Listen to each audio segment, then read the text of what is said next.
बच्चों area volume में बहुत सारे फार्मूला हम लोग जानते हैं, है ना। तो उसमें बेसिक बेसिक चीज़ें अगर आपको पता होगा तो उसमें भी हम लोग बहुत सारी चीज़ें कवर कर लेंगे। क्या बोला आपको? इक्विलैटरल ट्रायंगल, है ना, इक्विलैटरल ट्रायंगल जिसमें साइड तीनों इक्वल होते हैं। तो इक्विलैटरल ट्रायंगल का बच्चों एरिया अगर पूछा जाए तो आप क्या बताओगे? √3/4 इंटू साइड का स्क्वायर। लेकिन अगर मैं पूछूं कि इनमें अगर कुछ चेंजेस होगा तो किसके ऊपर डिपेंड करेगा चेंजेस? ना सर ये तो कांस्टेंट है, इसके ऊपर तो कोई चेंजेस डिपेंड करेगा ही नहीं, जो भी करेगा इसी के कारण।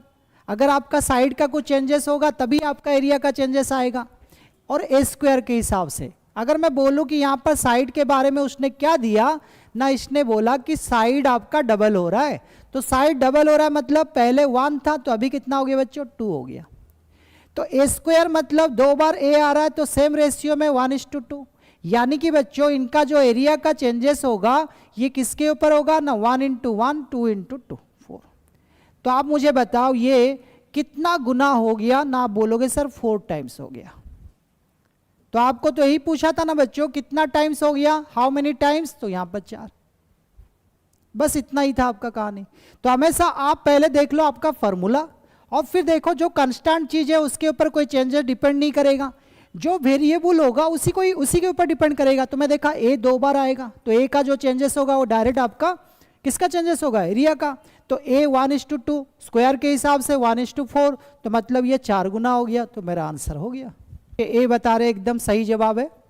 लेकिन कैसे सॉल्व करें ये मुद्दे की बात है, क्योंकि आगे भी तो आप एग्जाम देने वाले हो। चलो देखो बच्चों, यहां पर इसने बोला कि प्रिंसिपल 1200 था और अमाउंट कितना हो गया? 1348.32। तो बच्चों प्रिंसिपल से अमाउंट के अंदर जो डिफरेंस होगा वही तो इंटरेस्ट होगा। तो कितना रुपया डिफरेंस हो गया यहां पर? 148.32। कितने साल में मिला? 2 साल में। अभी मैं बहुत सारे मेथड में इसको कर सकता हूं, लेकिन मुझे आंसर दिखना चाहिए, ये करना नहीं चाहिए, दिखना चाहिए। उतने लेवल का आपका स्ट्रेंथ होना चाहिए। कैसे? देखो सर मुझे ये दिख रहा है कि ये 2 साल का कहानी है। 2 साल के कहानी में ये पैटर्न के हिसाब से हम लोग सोचते हैं।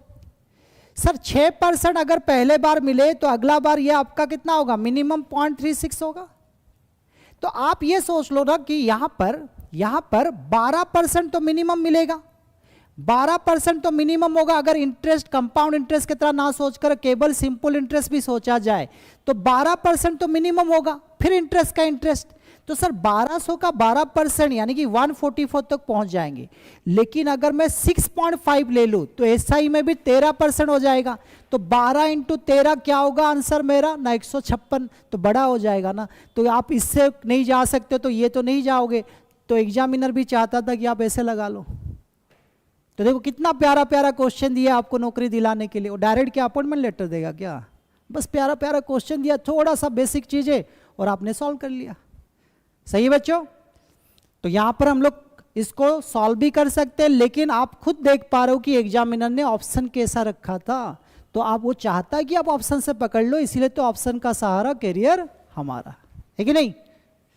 चलिए आगे चलते बच्चों, बाकी सॉल्व करेंगे। तो आपको पता है कि सर यहां पर 12.36% होगा ऑप्शन से। अगर देखें, अगर नहीं देखे तो इसको कंपेयर कर लो, इससे फिर काट कर यही आएगा। तो फिर 2 साल के लिए आप 6% भी पकड़ सकते हो। मल्टीपल अप्रोच है बच्चों, लेकिन यहां पर जो जरूरत है वही कर लेंगे क्योंकि एग्जाम का क्वेश्चन है।